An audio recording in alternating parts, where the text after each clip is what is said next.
Okay, more initial thoughts. I guess this is the chief support to the two co-main events at the top of the card. Daniel Dubois versus Jarrell Miller. Interesting fight. I mean, you guys know. If you've seen the previous two videos, you've seen my talk with G-Man. I'm looking forward to this card. But this fight in particular, it's a fight that I've never really thought about, to be honest. I was always kind of angling for Dylan White versus Jarrell Miller. You know, that was a fight there. I was like, you know what, that needs to happen. It needs to happen soon.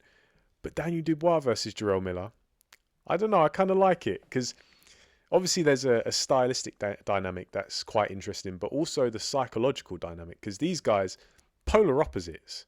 You have Dubois who's, you know, can barely string a sentence together. Not because he's punch drunk or anything, but just because he's so shy. He's such a reserved person. And then you've got Jarrell Miller on the other side of the spectrum, who's just, you know, he can trash talk for days. And that's exactly what he did yesterday. He was taking on AJ and Daniel Dubois at the same time, you know, trash talking them both. And it's interesting to see, like, Daniel Dubois with his kind of childlike mind. And I don't say that disrespectfully. He has like a bit of a simple childlike nature to him. How is he going to deal with this big, like, just massive, fat, cheating scumbag prick in in Jarrell Miller? How's he going to deal with this guy barking in his face? Because you better believe, like, come fight week, Jarrell Miller's going to do everything he can. He's going to turn the trash talk up to 11. At least that's how what I predict is going to happen. He's just that guy, you know. He's a typical New Yorker, really. You know, they always talk trash. They're the king of talking trash, the New Yorkers. Yeah, it's going to be, obviously trash talk doesn't win fights, but that's where the stylistic dynamic comes in. Where Daniel Dubois, he's big, he's rigid, but he's consistent. You know, he has a very consistent construct. He works best primarily at long range, but he can shorten his shots up quite well. And he does have a decent selection of shots. And they all seem to be quite powerful, quite dangerous. Jarrell Miller, big question mark over how good is he these days.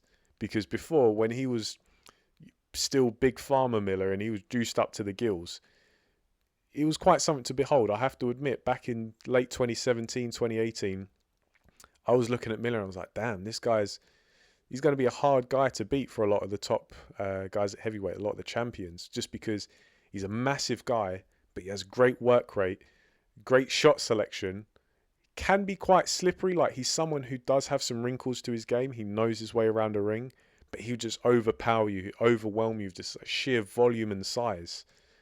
How good is he going to be these days? As I say, he's still fat as a house. This guy's still massive, so he's definitely in love with those cheeseburgers still. But is he running any gear? And if he isn't, how good is he going to be? How good is his chin going to be? How good is his work rate going to be? I suspect that Jarrell Miller does still have some substance. Wait, let me rephrase that, because when I say substance, people are going to think I'm talking about the pharmacological interventions. No, when I say substance, I mean he's still got some degree of talent there. You know, he's still a serviceable heavyweight. I imagine that we probably won't see him go through as many gears, but I think he's still going to have the same approach whereby he's going to look to close Dubois down and land a high volume of shots. And if he does, Dubois is in for a rough night. However, Dubois is, as I say, very consistent. And I think he'll need to look to keep the fight long.